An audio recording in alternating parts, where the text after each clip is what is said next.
श्री चंद्रशेखर जी। धन्यवाद सभापति जी। Union budget पे आपने मुझे मेरी बात रखने का मौका दिया।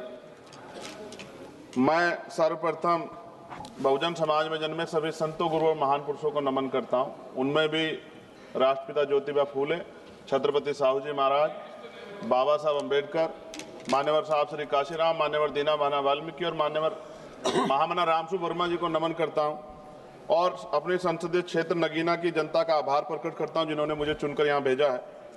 सभापति जी, बजट केवल एक आर्थिक दस्तावेज नहीं होता, बल्कि ये सरकार की सोच, संवेदनशीलता और सामाजिक प्रतिबद्धता का प्रतिबिंब होता है।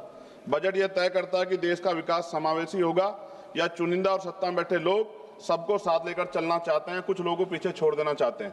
विपक्ष के नाते हमारा कर्तव्य है कि हम सत्ता सवाल पूछें और कमियों की ओर ध्यान दिलाएं और देश के उन वर्गों की आवाज बने जो इस सदन में अक्सर आंकड़ों में गुम हो जाते हैं।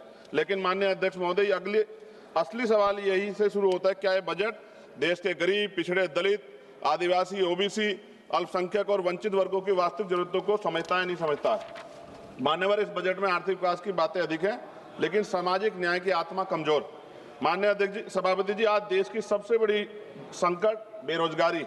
हर साल लगभग 1 करोड़ युवा रोजगार बाजार में आते हैं, लेकिन अस्थायी और सम्मानजनक नौकरियां और संपादन पैदा नहीं हो रही। इस बजट में स्किलिंग की बात की गई है, लेकिन स्किलिंग के बाद जॉब की गारंटी नहीं है। विशेष रूप से SC, ST और OBC समुदाय के युवाओं के लिए कोई अलग से लक्षित रोजगार योजना नहीं दिखाई देती है। देश की लगभग 45% आबादी जो कृषि पर निर्भर है, जिसमें SC, ST, OBC समुदाय की भागीदारी सबसे अधिक है, लेकिन कृषि और GDP में योगदान 15% से कम किसान की औसत आय और अब भी अस्थिर MSP कोई गारंटी सरकार की तरफ से नहीं दी गई है। सभापति जी, महंगाई का सबसे बड़ा असर गरीब, दलित, आदिवासी और पिछड़े वर्ग को पड़ता है। आर्थिक सर्वे के अनुसार शिक्षा व स्वास्थ्य की लागत पिछले 5 वर्षों में 30 से 40% तक बढ़ी है। खाद्य वस्तु कीमतें गरीब परिवारों की थाली को छोटा कर रही है, लेकिन इस बजट में इन वर्गों के लिए कोई सीधी राहत नहीं दिखाई देती। सभापति जी, SC, ST और OBC वर्ग के मुख्य रूप से सरकारी स्वास्थ्य ये वर्ग है, ये मुख्य रूप से सरकारी स्वास्थ्य व्यवस्था पर निर्भर है, लेकिन भारत आज भी स्वास्थ्य पर GDP का केवल 2% खर्च करता है और ग्रामीण और आदिवासी क्षेत्रों में डॉक्टरों की और अस्पतालों की भारी कमी है। इस बजट में सार्वजनिक स्वास्थ्य ढांचे को मजबूत करने के लिए कोई निर्णायक वित्तीय छलांग नहीं।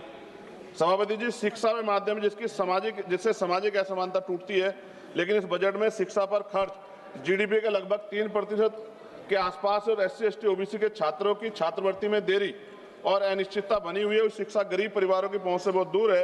यह स्थिति समान अवसरों की अवधारणा को कमजोर करती है। सभापति जी, SC, ST, OBC के कल्याण के लिए सबसे बड़ी जिम्मेदारी राज्यों के पास होती है, लेकिन राज्यों के हिस्से की धनराशि सीमित है।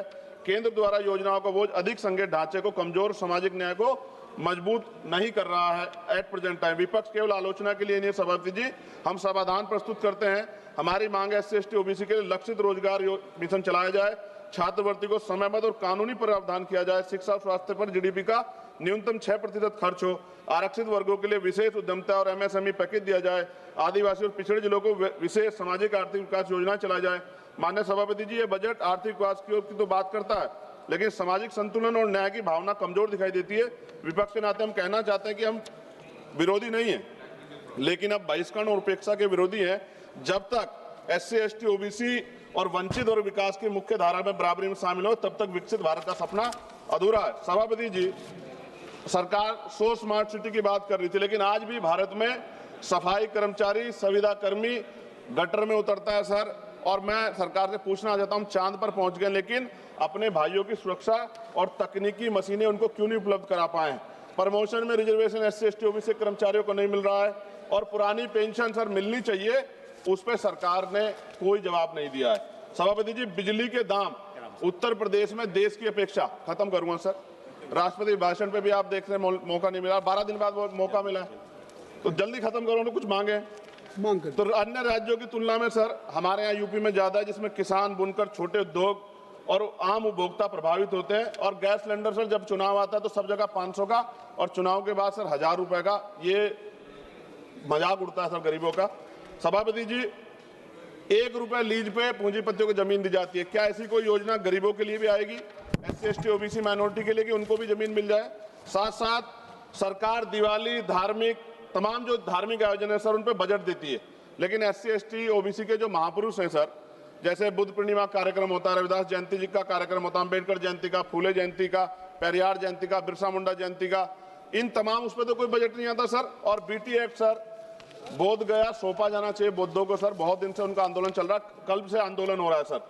और अहिल्याबाई होलकर जी की देखिए आप मूर्ति तोड़ दी गई और बाबा साहब का पोस्टर जला रहे हैं सर मध्य प्रदेश में, सरकार ध्यान नहीं दे रही। आप अपनी मांग सर, हाँ मांग रख रहा हूँ सर ऑलरेडी। एक और प्रधानमंत्री आवास योजना का दावा है और उत्तराखंड के नैनीताल में हल्द्वानी में गरीब परिवारों को बेघर करने के लिए मकान तोड़े जा रहे हैं सर। कृपया पंजाब में जो बाढ़ आई थी सर, एक मिनट दीजिए सर, एक मिनट दीजिए। पंजाब में जो बाढ़ आई थी उनके लिए कोई विशेष योजना नहीं है और जातिगत जनगणना में जो सर OBC का कॉलम नहीं जोड़ा सर। मेरे लोकसभा क्षेत्र नगीना में हस्त निर्मित पेंटिंग ब्रुश कुटीर उद्योग, यह उद्योग पूरी तरह से हाथ से चलता है, दशकों तक कर मुक्त रहा, करीब 50% स्थानीय आबादी आजीविका इसी पे निर्भर है। 18% टैक्स लगा रखा। मेरी मांग है उसको 5% किया जाए सर। 2-3 मांगे सर, इनको उठा दो। काफी मांगे आपने कर दी सर, काफी मांगे कर। रेलवे कनेक्टिविटी का विस्तार सर हमारे नगीना लोकसभा क्षेत्र में किया जाए। राष्ट्रीय और राज्य मार्गों सर, ग्रामीण क्षेत्रों में सड़कों की हालत बड़ी खराब है।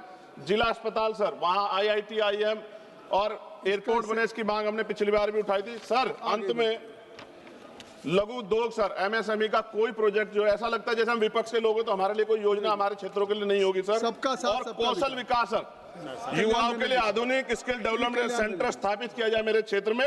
लोकतंत्र की ताकत सवाल पूछने में है और संसद की गरिमा कमजोर की आवाज उठाने में। मैं सर अंत में कहना चाहता हूं, SC ST OBC पे अन्याय कब रुकेगा? श्री कल्याण बनर्जी सर, हो गई। the union budget of 2026-27